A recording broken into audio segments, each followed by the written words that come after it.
This is the last section for Chapter 8, and also the last section of the 3 branches of government, Chapters 6, 7, and 8. The next chapter is going to be on voting, and we'll get into that in the next video series. So, how cases reach the court. The Supreme Court rules in cases that affect all Americans.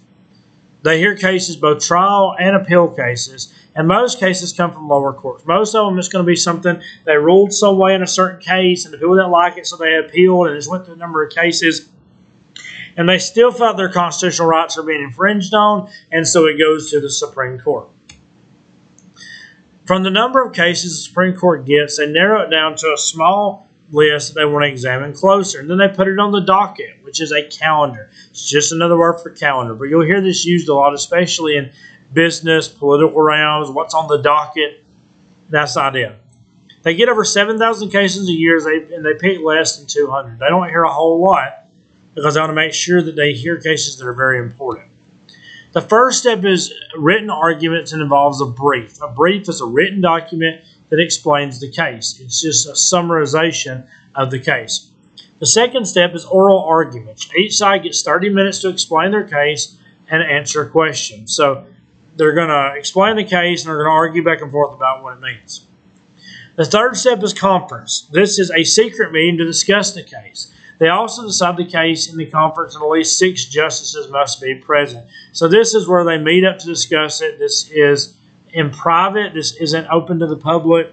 This is where they discuss it. And this is where they actually make the decision. The fourth step is opinion writing. It consists of at least one justice writing an opinion on the case.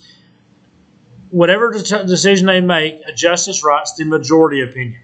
It's the views of the majority of the justices. There's other opinions too that we'll discuss here in just a minute. Written opinions are other opinions.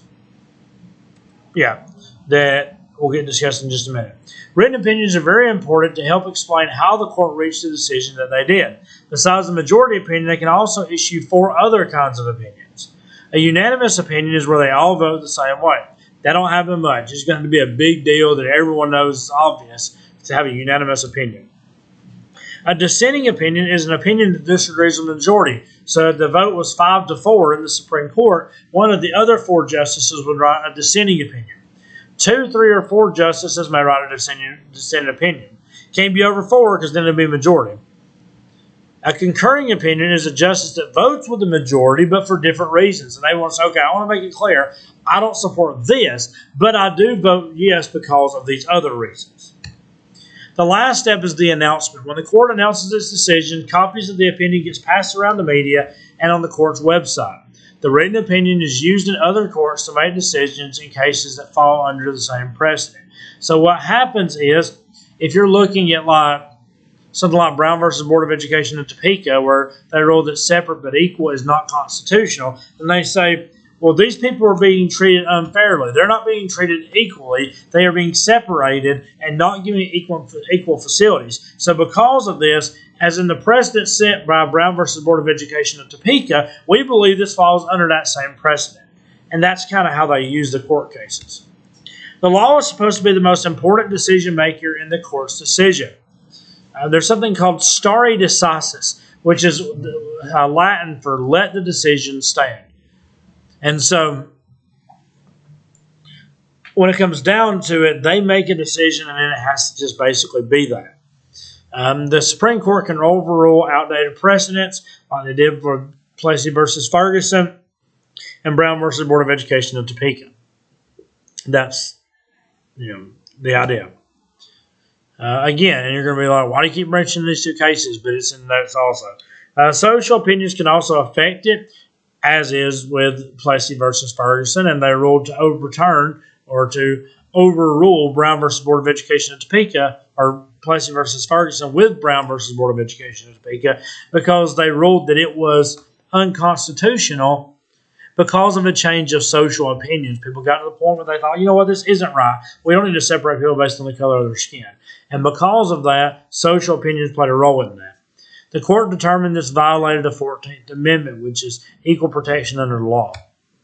So some believe the court should only hear the cases they have, while others believe they need to use their powers to promote new ideas. Justices are human beings. They got their own thoughts and views, and each sees the world from their experiences and they can sway their opinions. And that was the big issue with Amy Coney Barrett's nomination, is that they was afraid, a lot of the liberal Democrats was afraid that her conservative Catholic views of like pro-life and stuff like that would cause her to want to overturn Roe versus Wade. And so, so their personal beliefs and their experiences does have a role in this. I'm not saying that she would or would not want to overturn Roe v. Wade. I'm just saying that's the abortion Supreme Court case. I'm just saying that was a debate brought up about her. And that brings us to the end of the chapter and to the end of the three branches of government, chapters 6, 7, and 8.